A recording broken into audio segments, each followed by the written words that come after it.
Hello, everyone, and welcome to a brand new edition of VLGA Connect. Good to have you with us for another week for our regular look at what's happening across the sector in Victoria, brought to you by Hunt and Hunt Lawyers. And Tony Raunic from Hunt and Hunt will be with us very shortly. There's new legislation in the Victorian Parliament which is expected to bring a number of fixes to the Local Government Act, including a resolution to the Wyndham mayoral standoff. We'll get Tony's initial thoughts on that bill, which has just dropped this week. We'll meet the CEO of Mansfield Shire Council, Kirsten Alexander, who's recently been reappointed for a further 4-year term, and Golden Plains Mayor Councillor Owen Sharkey joins me to discuss how his municipality is dealing with growing pains and gearing up to make sure its voice is heard in the rundown to this year's state election. That's all ahead on today's Connect, but we start with our roundup of VLGA Connect news. We have leadership and election news heading this week's edition of Connect News. Mornington Peninsula Shire has a new mayor. Councillor Stephen Batty has been elected to the top position this week, breaking a voting deadlock that carried over from last week. The election comes following the resignation of Anthony Marsh, who has moved to state politics. Councillor Paul Pinjaro will continue in his role as Deputy Mayor. At Mount Alexander Shire Council, Michael Annear has been appointed as its new Chief Executive Officer. Mr Annear, currently the Director of Infrastructure and Development, brings over 30 years of leadership experience, including significant humanitarian work with the Red Cross. He takes the reins from outgoing CEO Darren Fuzzard on July 20. And at the City of Whittlesea, Shaman Tiwari has been declared the new councillor for the Thomastown ward. That by-election was triggered by the resignation of Nick Brooks earlier this year. Ms Tiwari is expected to be officially sworn in on the 3rd of July. An internal arbitration application lodged by Kingston councillor Hardy Saab against Mayor Georgina Oxley has been dismissed as vexatious. Councillor Saab alleged the mayor published a misleading Facebook post in December last year regarding the extension of ministerial monitors, or rather municipal monitors, at the council. In a ruling to be tabled at the council's upcoming meeting, arbiter Matt Evans found Councillor Saab had made no genuine attempt to work through Kingston's internal dispute resolution procedure before lodging the application, and that his claim to have exhausted internal avenues was misleading. The arbiter noted this is at least the third conduct proceeding involving the same parties at Kingston this year. At Knox, Councillor Peter Lockwood has been handed a 1-month suspension following an internal arbitration process. The sanction relates to allegations of abusive and intimidating language used towards colleagues during a mayoral election debate last November. This marks Councillor Lockwood's second suspension this year, following a previous ruling in March regarding social media conduct. Wednesday marked a significant day of industrial action with an estimated 1,500 council workers marching on state parliament. The 24-hour strike organised by the ASU impacted 8 Melbourne councils, including Darebin, Hume and Greater Dandenong. The union is citing a decline in real wages since 2021 and is pushing for a 10% wage increase, while councils continue to point to state-imposed rate caps as a major barrier to the current enterprise bargaining stalemate. To safety concerns in Surf Coast Shire, independent testing at the Wordy Bia Stadium in Torquay has revealed that new retractable tiered seating fails to meet national fire safety standards. While the stadium is remaining open with interim safety measures in place, the council is seeking legal advice and a full replacement of the seating will be required. In Ballarat, the City Council has formally requested an urgent increase in frontline police numbers, citing a local surge in crime. However, the move has been met with caution from safety experts who warn that simply increasing numbers may not provide a rapid solution to the issue.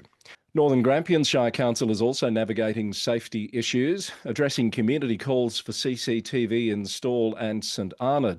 Mayor Karen Hislop said that while the council acknowledges community concerns regarding vandalism, budget constraints make a widespread camera network unfeasible. The council is instead prioritising cost-efficient crime prevention through environmental design. On the policy and service delivery front, the City of Casey is moving forward with an ambitious housing and environmental agenda. The Council has unanimously endorsed a new affordable housing policy, mandating a review of council-owned land by November. Additionally, starting the 1st of July, the Council will deploy a fully electric fleet of waste trucks to cut emissions, noise and fuel costs. Frankston City Council has confirmed a change in service delivery, with the Brotherhood of St Lawrence taking over the home and community care program for younger people from July 1. The rural city of Wangaratta is sounding the alarm on regional road safety. Citing data from a national dashboard, the council is urging community participation in safety campaigns, pointing specifically to safety deficits on roads like the Wangaratta-Whitfield Road. And Wangaratta's Mayor, Councillor Irene Grant, will join us to discuss that issue on a future edition of VLGA Connect. The City of Stonington has launched its new SunShare subsidy. The program offers owners' corporations up to $1,000 per apartment to offset the costs of installing shared rooftop solar networks. And finally, two councils have made moves to boost their local engagement this week. Maribyrnong is recruiting for a new Footscray welcome crew. These ambassadors will be hitting the streets to provide a friendly, visible presence, supporting traders and helping visitors navigate the area as part of a wider Footscray revitalisation push. And the Borough of Queenscliff has launched a new regional tourism website. The platform aims to centralise events, attractions and local business information to encourage longer visitor stays and boost the local economy. That's this week's VLGA Connect news. For more news from not just Victoria, but around the country, tune in to the Local Government News Roundup podcast, sponsored by the VLGA and available wherever you listen to podcasts. Well, it is a delight to have on the program today the CEO of Mansfield Shire Council, Kirsten Alexander. Lovely to have you here, Kirsten, and nice to meet you. Thank you very much, Chris. Lovely to join you. I'm just sorry we haven't spoken to you before now. You've been there nearly 4 years in the role, and I understand the council's recently reappointed you for another 4 years. So things are obviously going well in Mansfield. Yeah, we are doing well. We've got a small team here, but I think probably one thing I'm very proud of is I think our team and our council really do punch above our weight. So yeah, very proud of what we've achieved together over the last 4 years, and really looking forward to the next one. Terrific. And this was your first council CEO appointment? Yes, it was. Yeah. Where did you come from before then?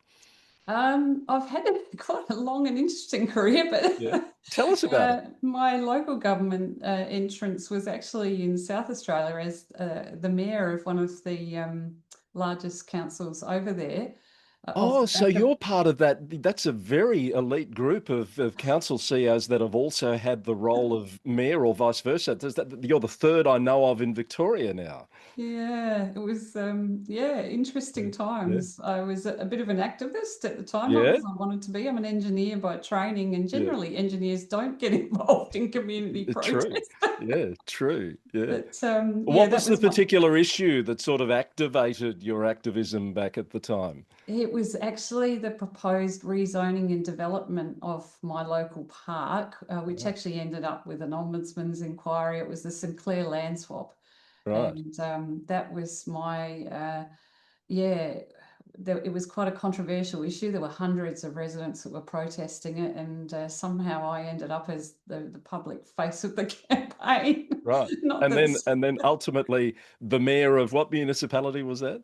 City of Charles Sturt. Yeah, Charles Sturt. yeah, Excellent. yeah. Well, that is a really interesting piece of background I did not know about. The main reason we wanted to chat to you today was I saw some recent media activity around your visit to Thredbo, representing the council there as a municipality that is very directly connected to the snow season and the ski resorts. You've got Mount Buller on your doorstep. Tell us a bit about what that means for a council like Mansfield, because I imagine there's positives and negatives. Yeah, it is. Look, it's a huge economic benefit to our shire. A lot of people employed by it. The summit was actually run by Snow Australia, and it included local governments and resorts from right around Australia. From as far away as Tasmania, and obviously New South Wales, Canberra. really interesting to meet some of the other local government mayors and CEOs that were there as well, Yeah. to sort of share our experiences, because we do hugely benefit from it. I mean, the actual there's about over 2 billion of direct expenditure that flows from the resorts. Their total economic impact is over 5 billion, Oh, but something like 22,000 jobs employed by that industry, and a lot of them are our residents. So we have a lot of residents that sort of share, they'll work on the mountain in winter, and then they'll do other jobs in the Shire during summer. yeah. Yeah. And of course, we have the visitation, the huge visitation that comes with that, and that does create pressures for our community. The traffic, we love seeing the visitors, but the traffic does come through Mansfield, and Yeah. so that particularly changes things like the requirement for all vehicles to carry wheel chains now. That's something that crept in the last few years, Right. and that change has had a pretty major impact on traffic coming through Mansfield, because everybody has to stop now. Even if you're a day visitor and you're not staying overnight and it's a bluebird Right. day like Yeah. today, you got to Yeah. carry chains when there's no snow on the road, Yeah. Yeah. so So it obviously it would feel counterintuitive for some, but what does that actually mean for you in terms of the impact on the town? Well, it just means we get queues, Yeah. traffic queues going back for kilometres sometimes. And Right. it means that it does raise concern for our local residents that, obviously impacts on their ability to get to where they need to go. So, one of the things we've been advocating for, and I did discuss, I was on a panel at the summit, Mm. was that there is a need for public transport, a better public transport system to the mountain, and also between Benalla and Mansfield too. That would help us both from an environmental perspective, but also, in terms of the impact on residents. Having Yeah. less vehicles on the road, one coach takes the order of 50 vehicles off the road. But at the moment, you can get free or discounted transport up to Mansfield, but you can't get it to the mountain, and it costs you Right. a bomb to get there. Yeah, yeah. That is certainly the case. For my sins, in the past, I was part of the Alpine Resorts Coordinating Council for a while, and so I'm familiar with some of those pressures and issues that the ski resorts have. They're not municipalities, but they actually function like them, and they rely on councils like yours in various ways for support, don't they? Yeah, they really do. And we try to work really closely with them, because our council has very much taken the approach that that the more we can work together to address some of these challenges, the better. So Yeah, we've been working quite closely with Buller Ski Lifts, for instance, in looking at the challenges associated with the changes to the wheel change rules, and looking at what we can do in terms of traffic management around their site on the entrance to Mansfield. We're also working with the Department of Transport, and we'll be catching up with ARV to talk with them, Alpine Resorts Victoria, to talk to them about some of those challenges as well. So looking forward mm. to working that through, because It the more must we can help. work together, the better, really. Yes, and it must help also, Kirsten, that the chair of ARV is a council CEO in Ali Wasty from Greater Geelong, who also understands all of those issues very well. Yes, yeah, exactly. No, we look forward to catching up with Ali.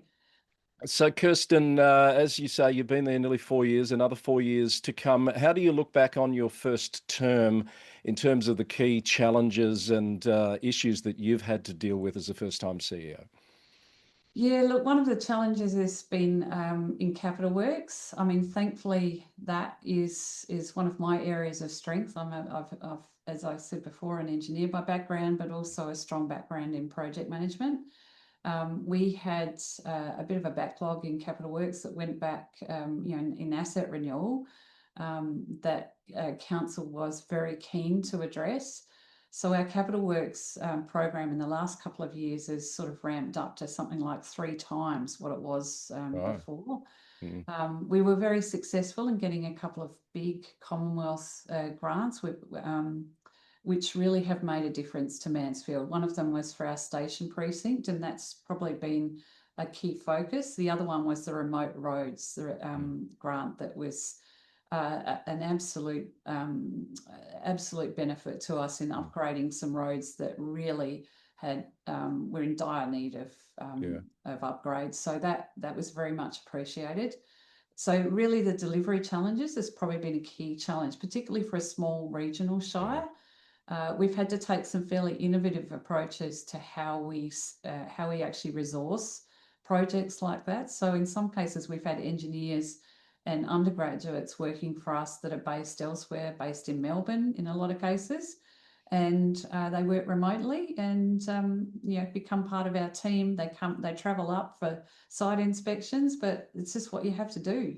It's not that easy to get people in the region sometimes, No, much it's as not. it's a lovely place. Yes, well, engineers, planners, building people who have the right qualifications are just some of the challenges that councils have. And I can recall during COVID talking about how that remote element was perhaps one of the silver linings of that whole thing. It sort of opened up the opportunities for people to contribute from elsewhere, didn't it? It's now it's part of the norm. Yeah, it is. Yeah. It is, and it's allowed us to keep delivering against those major projects. Yeah. Couldn't have done without it, and we have spread, into areas like, as you rightly mentioned, planning. We're doing a similar thing there. And people, I think, we're finding that the undergraduates and the graduates, they may not stay with us for years and years, although some have stayed for up to 4 years, which has been excellent. But then they'll go on to other councils, and so we're happy to act as a training ground for them. We make no apologies for that. It's just how we need to operate, and What you have to do. we're Yeah. very lucky that Yeah. we've got a really strong management team here. We've built that over the last 4 years, and there's some really talented people in that team. So that are all local. So That all sounds really positive. We've spoken to your mayor, Steve Raby, a few times in the past. Issues like dealing with natural disasters, the ESV funding issue. Has there been any movement on those issues from the perspective of your council in recent months? not really. I think in terms of the ESVF, that one hasn't gone away. It's still, I think something that council is deeply unhappy about. Yeah. And remains an advocacy topic for us. Certainly we had the challenges of the Longwood bushfire. I think Mansfield Shire, even though it wasn't directly a lot of the Shire, we did have some directly fire affected, but a lot of the Shire was not. So there's sort of a perception there that we weren't impacted, but our business community was hugely impacted. I mean, the area was basically cut off by the fire near the Hume and the Maroondah Highway. So that basically everyone was told to go home, and that's not something we do lightly, but we had to evacuate, and so that people were not put at risk. And in terms of visitors to our shire, and it was more than 1,000 people went through our relief centres at that time. So huge impact on the council team, a huge impact on our business community, and so we're still in that recovery phase. It's a very long phase, as are our neighbouring shires. We're working closely with Murrindindi and Strathbogie to try and see what we can do to support one another, and Mitchell Shire also helping to support as well. So we do, that will continue for some time. It did highlight for us the urgent need for our Mansfield Emergency Services Precinct. I'm sure that the Mayor would have spoken about that. It's something that has been an identified need for Mansfield for a long time. And we have applied to the federal government's Regional Precincts and Partnership Fund for that, and are still awaiting the outcome of that one because it's very much needed.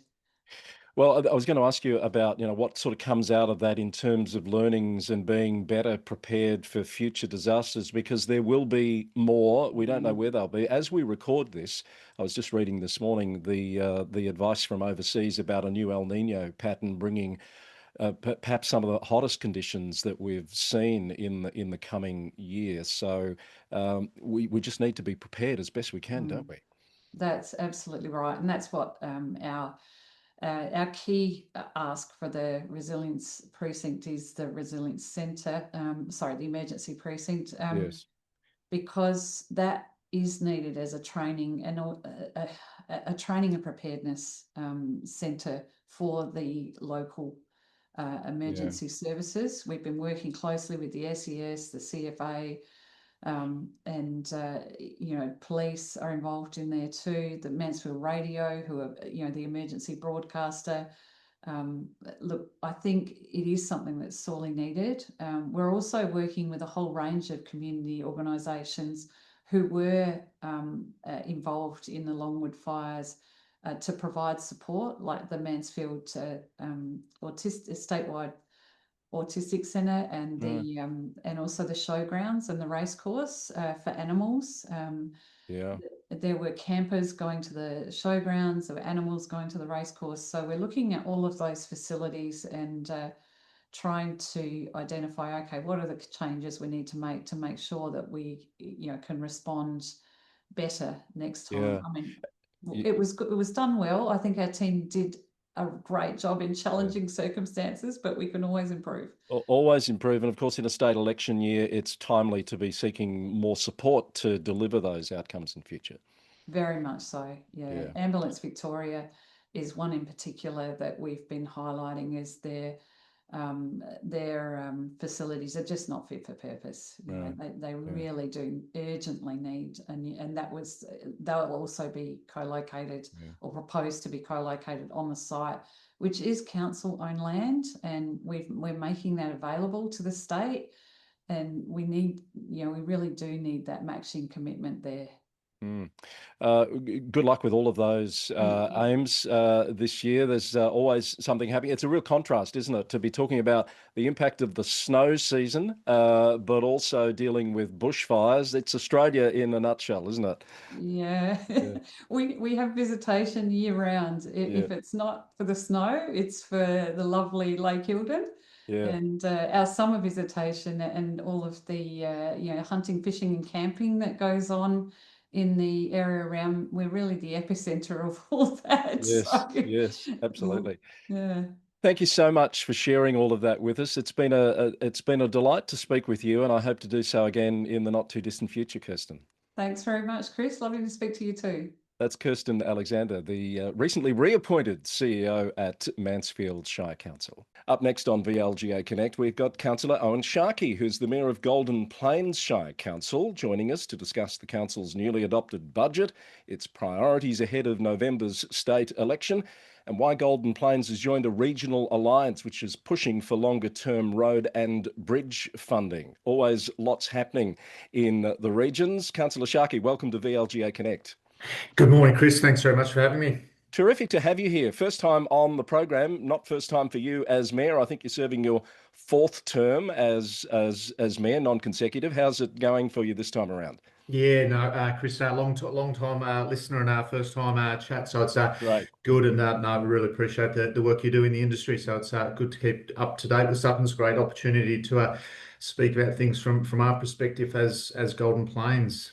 Yeah, so we were saying just before we started recording, it's been a bit of smooth sailing in recent months or the last year or two. It wasn't always the case. So you feel like things are on an even keel there? Yeah, we seem to be tipping along, and I know we had a little bit of a rough start there, having lost a couple of councillors along the journey. So Mm. we're down to our seven councillors now, which is good. So and I think with any new councillor term, you've always got that little bit of turbulence at the start with everyone sort of the who's who and the zoos, so to speak. But yeah, usually I wouldn't wish the turbulence we had in our first 6 months on any council. Good to know that things have turned the corner there, and you've just adopted a $62 million budget, I think it was, for the upcoming financial year within the rate cap of 2.75%. How difficult was this budget for you to land compared to previous ones? Yeah, I think that sentiment that every councillor sort of says across the state, that each and every year things just get that little bit tighter and a little bit harder. And for a council like us, when we're getting down to those singles and tens of thousands of dollars that we know makes a significant change or a significant difference to the budget. So it's yeah, like out of that $62 million for us as councillors, I suppose there's only sort of a certain amount that we can sort of touch on that, and there's only so much you can sort of move around, and every action has an equal and opposite reaction. So obviously, we've got a strong sentiment on our councillor group that that sort of trying to keep things, and roads is definitely one of the major concerns from our ratepayers. So trying to do as much as possible with the funds we have, and appreciating the rate capping environment that we're in. You mentioned roads, and we will talk about the broader roads and bridges story in a moment. But in your budget, you've got $7 million going to renew your Shire's rural road and bridge network. What do you think people, ratepayers, residents can expect to see in this first 12 months of that program? Yeah, well, I think that's not just that sort of monetary side of things when it comes to roads. For us, it's getting the most value out of that $7 million, and I think there's a lot of constant learnings we've got in our shire. We're a shire that's got 1,700 kilometres for 26,000 residents. So we are one of those councils that really struggle. We'll never get roads perfect. Roads will always be an area where residents are concerned with, but it's trying to manage a system where the expectations of our residents are there. So I think we've made huge inbounds in that over the years, but I think when I speak to residents, they do appreciate that the roads, particularly the ones that are unsealed, aren't always going to be perfect, but they just want to have a program in place that they know when they're going to be fixed, and having our service commitment to our residents. So there's whilst that money's hugely important, it's sort of managing that money as well. Yeah. You mentioned 26,000 people. We hear a lot about the population growth in those big outer metropolitan councils, but peri-urban councils like yours have got significant growth too. When you look at 26,000 to 42, I think is the projection in just 15 years. What sort of pressures is that growth putting on a council like yours?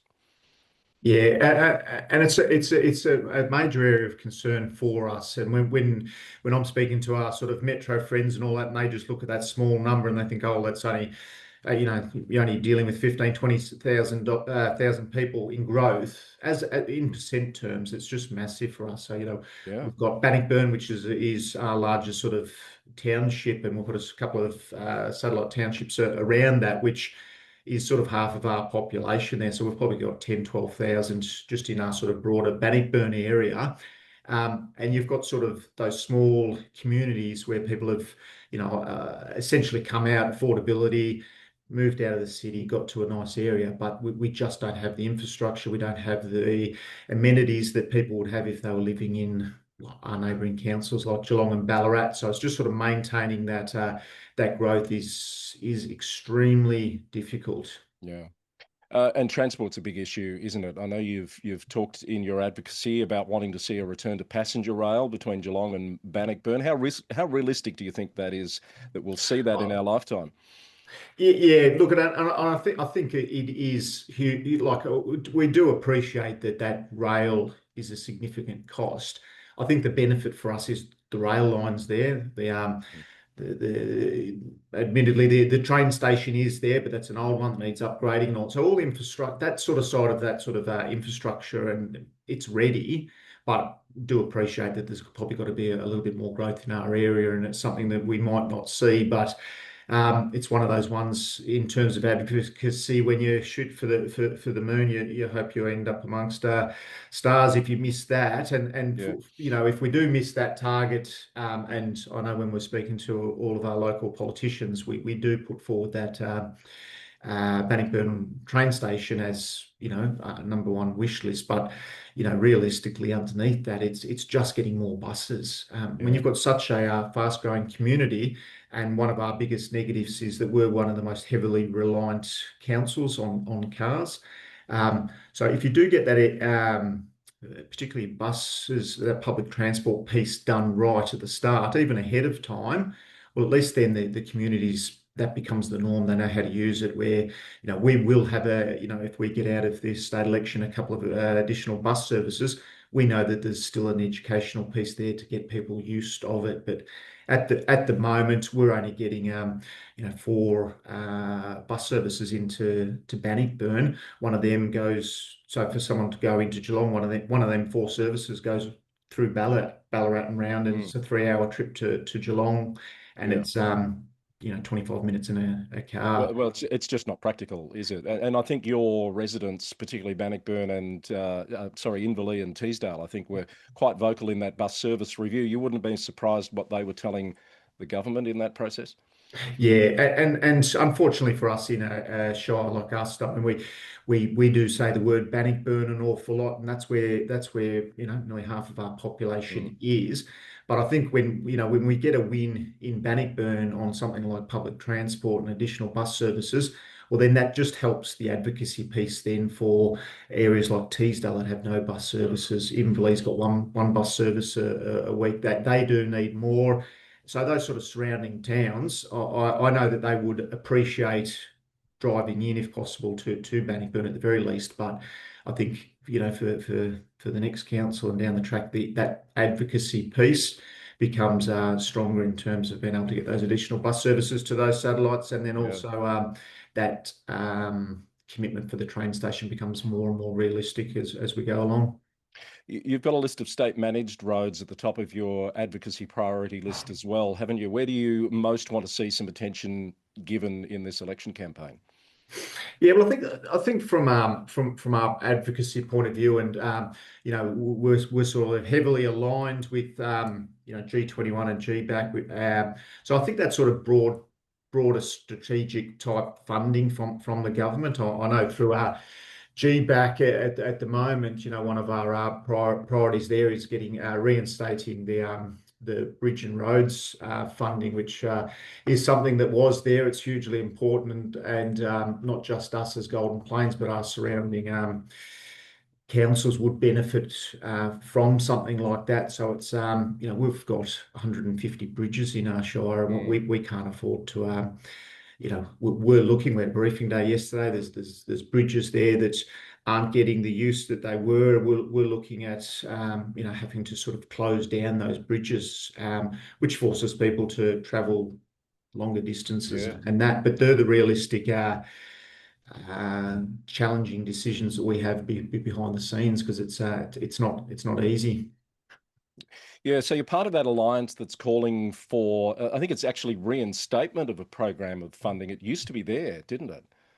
Yeah, it did used to be there. So that's our roads and bridges program, which then allows us to sort of tap into that broader funding, and then be able to sort of deliver some of those big projects in our area. And again, like most of our neighbouring councils that are part of that alliance, it's particularly those bridges that just comes at a massive cost, and it's sort of an unrealistic one to be able to have to afford on our own as councils. So rather than having to shut them down, reduce speeds and all that, it'd be much better to be able to have additional funding. Well, it's a double whammy, isn't it, to be rate capped and have those programs not exist anymore. It seems like I've been hearing for many years the need for the duplication of the Midland Highway between Ballarat and Geelong. You're still advocating for that as a priority? Yeah, definitely still advocating for that, and appreciating that there's a lot of moving parts between us and then tapping into Geelong and Geelong's growth coming out to that area. But yeah, I think from a personal front, I'm one of the residents that sort of live along that. I think just that sort of commitment from the state government to be able to sort of say, look, we're putting this in. Here's the timeline. This is what it's going to look like. That's what we want. There's been an awful lot of planning that's been done. There's a lot more planning that needs also to be done for that. But I think particularly in these growing communities like us, I know a lot of people would be upset with the duplication in terms of seeing that growth, and things do change. But it's something we can't ignore. Growth is happening. It's all around us. But to be able to have a commitment from the state government in terms of here's what it looks like allow those communities to embrace that and work around some of the issues around that. But yeah, definitely at the moment, particularly between Bannockburn and Geelong, the ring road connecting up to Melbourne is it's an extremely poor road at the moment. So, with a few months to go before the state election, what does your advocacy look like, given you're part of an alliance which is focusing on particular issues and you've got your own issues? Where do you put your attention and what's at the top of your list when you sit with candidates? Yeah, well, I think definitely we sat down, and transport is our number one issue. That's where we'd love to, and I think too as well. When we started our advocacy campaign over a year ago, we sort of penned out what's important to us, but then also appreciating the feedback at government level is that there's not an abundance of money there. So it's trying to actually sort of prioritise what you can hopefully achieve. So we definitely feel that transport sort of falls into that. And then those broader conversations around roads and that. So we are very fortunate, or unfortunate in one regard, that we're a small council and we can't get into some of the rooms that our big metro friends can get into, being a small sort of council. So having those alliances that we do have between Golden Plains, being part of the peri-urban group that we're part of, which highlights some of the challenges of being one of those peri-urban councils across Victoria that are sort of, that 100 kilometres outside of Melbourne that have those growing pains. But then also tapping into our neighbours, both north and south, being Ballarat, being part of the Greater Ballarat Alliance of Councils, which is all those councils that sort of touch Ballarat. And then also G21 with the same issues to the south in and around Geelong. And, essentially most of the things that we advocate for, we do appreciate they end up in Geelong or Ballarat, and most of our residents aren't too far away from those things. So it is that alliances that we're very sort of strongly connected to. We invest a lot of money in these groups, and we invest a lot of time in them to get into rooms that we just wouldn't be able to by ourselves. Yeah, it makes sense. It's a reality that you sort of have to lean into when you're situated like you are. Good luck to you with those advocacy activities this year. I hope getting the message out through programs like this sort of helps to raise the profile and that you get some results in the months ahead. Yeah, hopefully so, Kirsten. Thank you very much for your time. Great to have you on the program. That is the Mayor of Golden Plains Shire Council, Councillor Owen Sharkey. Well, let's circle back to that issue that I mentioned at the top of the program, and that is new legislation in the Victorian Parliament this week that will amend the Local Government Act. And who better to give us a sense of what this is all about than our resident legal beagle, Tony Raunic. Do you prefer eagle or beagle, Tony? Oh, I think dogs are friendly, aren't they? Beagle, okay, maybe? All right. Our resident legal beagle is here, Tony Raunic from Hunt and Hunt Lawyers. So this has dropped with a bit of surprise, and unless I've missed something, there's been no announcement from the government, nothing from the local government minister, but it looks like this bill is going to address some hot topics in the sector right now. That's right, Chris. None of this warning, certainly not to us, and I don't believe to some of the sector organisations, but the Local Government Stronger Communities Bill, it's called, but yeah, tabled in the state parliament, still to go through all the processes, go through the upper house, potentially to be amended. And we've only got the detail of the bill itself and the explanatory memorandum. So not necessarily the regulatory information where the devil's in the detail there, but some significant elements. So, Tony, will this solve the Wyndham mayoral standoff, like some people are hoping it will? In short, yes, Chris, I believe it will. So those currently, there's an ability to have a motion to declare the mayoral office vacant, but only where the mayor's elected for that 2-year term. So a very rare scenario in the state. That restriction to just a 2-year term for those motions will no longer apply. And there'll also be an additional requirement there that if there's a notice of motion to be moved to declare the office of mayor vacant. It'll require some reasons. It'll require to be signed by an absolute majority of councillors. Will need to be lodged with the CEO. I think it's 14 days prior. And then the CEO will need to provide a copy to the mayor or the deputy mayor if the motion's about the deputy mayor, and give an opportunity for a written response.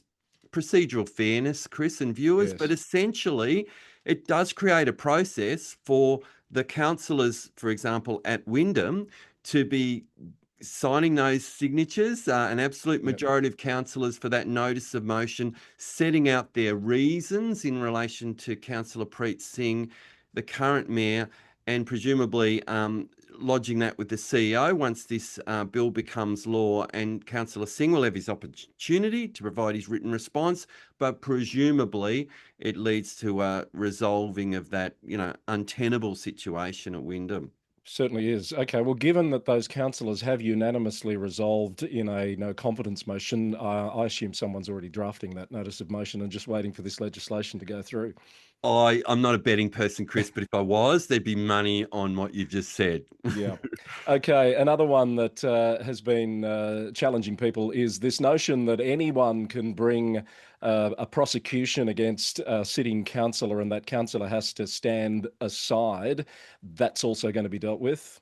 Yes, indeed. And this is what's happened at Hepburn Shire, remember, with Councillor Henderson, with a private prosecution. Well, the provision will say that the Section 229 stand down provision will only apply in relation to proceedings brought by a law enforcement agency. So that rules out that private prosecution type scenario requiring a councillor to stand down where the offence it relates to meets the 2-year imprisonment threshold in terms of sanctions. So that will lead to, I think, a sigh of relief across the sector in terms of the potentiality for these prosecutions to cause havoc across councils.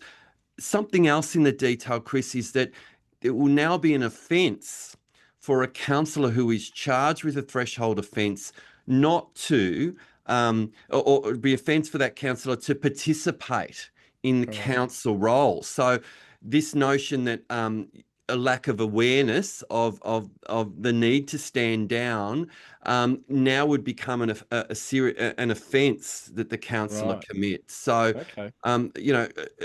even more need for councillors to appreciate this obligation, be alive to it, and to act if they are charged with such an offence. Right, so another couple of gaps being filled there. There's also some new provisions, if this passes, of course, and passes in the form that it's been presented so far, with regards to councillors who want to stand for state politics. Yeah. And again, I can hear the governance officers sighing with relief, and maybe even across the sector, that there's just will be a consistent position here. And that will be, and it won't just...